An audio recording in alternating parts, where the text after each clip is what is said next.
Hi, fourth graders. So we have finished reading The One and Only Ivan. Did you fall in love with him the way I did? Oh my gosh, I certainly love Ivan. Um, so I told you guys that the author of The One and Only Ivan, Catherine Applegate, wrote a companion book called The One and Only Bob. And I told you that if you were interested, I'd post some videos up here on my channel. So here's video number 1. So today we are going to start reading The One and Only Bob. And I just really love the story with Bob and Ivan. If you were in class with me this past week, we actually were able to talk a little bit about the real Ivan, and we're able to talk about the Dian Fossey Gorilla Fund International, and it's even mentioned in this book at the end where it talks about ways that you can help gorillas. And she ends it with this quote, which I think is really nice. She says, "Always and forever, my friends and family. And finally, thanks to the many readers of The One and Only Ivan, who told me Bob needed a story of his own." And I certainly agree with that. I love Bob as a character. He's spunky. Our vocabulary word was tact, because we said he had no tact. He just told it the way it was. And we're going to get to see more of that personality in this book, which I really like. So, just like in The One and Only Ivan, this book begins with some definitions. So she dedicates this book for her family. She says, "For my family, human, feline, or cats, and of course, canine, or dogs." And so she begins the book with her canine glossary. So we have some different stages that Bob wants us to know about. We have the let's play. Have you ever seen your dog do that? Bob says when they do this, they want to play. This right here, they're rolled back with their belly up. This is called life's good. This one right here, he's kind of saying, get lost.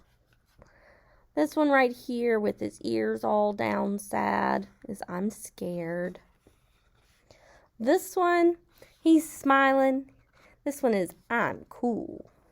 And this one is I surrender. I give up. And he has some different words that we'll find out about as we read the story. One of them is called bed boogie, which is a dance that dogs do to get comfy in bed. We have co-pilot, where dogs like to ride in the car. We have a crazy mutt, a drool flag, a frap, or frenetic random activity period, full wag, which is the happiest tail position. We have fur on alert, head tilt, which my dogs have down quite well. We have leave it, the world's worst command, a me ball, you guys know what a me ball is, a play bow, a word that rhymes with pet threat. What do you think rhymes with pet threat that a dog might not like? Yeah, vet, right? A tailspin, a toe twitcher, or a dream, a tug of war string, or a toy, a leash, also tug of war string or leash, a UFO, which could be an unidentified food object, an unidentified floor object, hopefully edible, or an unidentified flying object, hopefully a stick, a flying disc, or a slobber-covered tennis ball, a water bowl of power, and zoomies, which is also the frenetic random activity. So those are some of the words we'll see as we read the book. This is set up the same way as The One and Only Ivan. So instead of the chapters being numbered, the chapters have titles. So the first chapter is called Confession. And this is Bob talking in this book. He says, "Look, nobody ever accused me of being a good dog. I bark at empty air. I eat cat litter. I roll in garbage to enhance my aroma. I harass innocent squirrels. I hog the couch. I lick myself in the presence of company. I'm no saint, okay? And there Bob's line, and that's his life's good. And while I'm at it, I may or may not have eaten a pepperoni pizza with anchovies when nobody was looking. Also, I may or may not have eaten a coconut vanilla birthday cake when nobody was looking.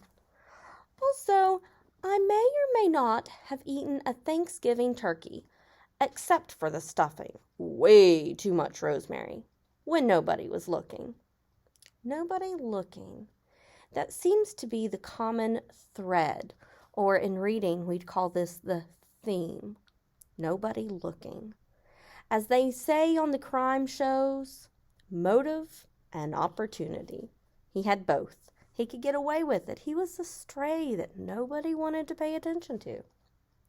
Robert. Name's Bob. I'm a mutt of uncertain heritage, definitely some Chihuahua, with a smidgen of Papillion on my father's side. You're probably thinking I'm some wimpy lapdog, the kind you'd see poking out of an old lady's purse like a hairy keychain. But size ain't everything. It's swagger. Attitude. You gotta have the moves. There's Bob's attitude we were talking about. Probably I should have been named Bruiser or Bam Bam or Bandit. But Bob's what I got, and Bob will do me just fine. Julia named me, long time ago. She's my girl. She calls me Robert when I get on her nerves. Happens pretty often, to be honest. So now we've heard about Julia, who he tells us was the one that named him, and we found that out in Ivan. She drew him, and then she named him. The next chapter is called Numero Uno. There's an old saying about us dogs. It goes like this. It's no coincidence that man's best friend can't talk. Let me tell you something. If we could talk to people, they'd get an earful. You ever hear anyone mention man being dog's best friend? Nope. Didn't think so. Way I've always figured it, end of the day, you gotta be your own best friend. Look out for numero uno. Learned that one the hard way. That's not to say I don't have a best pal. I do. Gorilla, name of Ivan. Big guy and I go way, way back. Gorilla and dog. Yep, I know. You don't see that every day. It's a long story. I love that big old ape. Ditto to our little elephant friend, Ruby. They're the best. So now we've heard about Ivan and Ruby and Julia. How we met. The first time I met Ivan, I was a homeless puppy, desperate, starving, all alone. It was the middle of the night, and I'd slipped into the mall where Ivan lived in a cage. I wandered a bit, grateful for the warmth, confused by the weird assortment of sleeping animals I found there, checking every trash can for anything edible. There was a small hole in the corner of Ivan's enclosure. He was fast asleep, cuddled up with a worn stuffed animal that looked like a weary gorilla. Who was that he's talking about? Right? Not Tag. He was snoring, and man, that guy snored like a pro. In his open palm was a chunk of banana, and I still get shivers when I think about this. I ate it right out of his hand. Guy could have squeezed his fingers shut, and I would have popped like a puppy balloon. But he just kept on sleeping. And then, more shivers. I'm either a maniac or the bravest dog on the planet. Probably a little of both. I hopped up onto that big, round, furry tummy of his. That's right. I climbed Mount Ivan. Crazy, I know. I have no idea what I was thinking. Maybe I was so exhausted I went a little bonkers. Maybe he just looked so warm and cozy that I figured it was worth taking a chance. I did my bed boogie, Dogs don't feel right till we do a quick little dance before settling.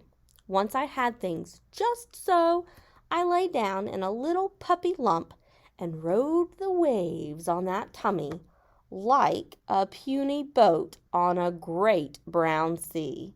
So he's comparing the rising and falling of Ivan's tummy to being a puny little boat on a great brown sea.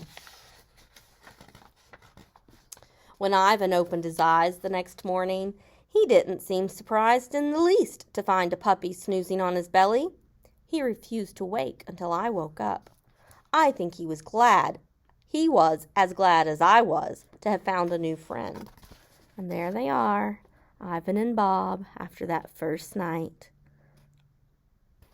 And if we think back to when Ivan was talking, he said he was thankful to have the warmth of another animal again, which is something that he had missed. The amazing history of man's best friend. Before long, me and Ivan were best buddies. We're an unlikely pair, sure. Ivan's calm and serene, a philosopher, someone who likes to think, an artist. I wish I could be more like that. No one's ever accused me of being level-headed. Hot-headed, which means he gets angry easy, sure. Tactless, absolutely. And I can't talk pretty like Ivan can. I'm a street dog, after all, and proud of it. Still, we clicked in a way I never had with humans. Man's best friend? No way. Gorilla's best friend? You bet. Seems to me the first time I ever heard that phrase, man's best friend, was while I was watching TV with Ivan. Back in the day, Ivan had this little television, and we watched a lot of stuff together. Old movies, westerns, cartoons, you name it. Poor guy was stuck in a cage.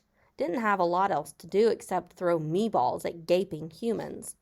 Anyways, me and Ivan, big fans of the Tube, which is another name for TV. Cat food commercials, pro bowling, Dancing with the Stars. What's not to like? Once we watched this special on the Nature Channel. It was called The Amazing History of Man's Best Friend. Show was all about famous dogs. There were rescue dogs and therapy dogs and war dogs and fire dogs and movie dogs and this dogs and that dogs, and between you and me, most of them were just plain overachievers.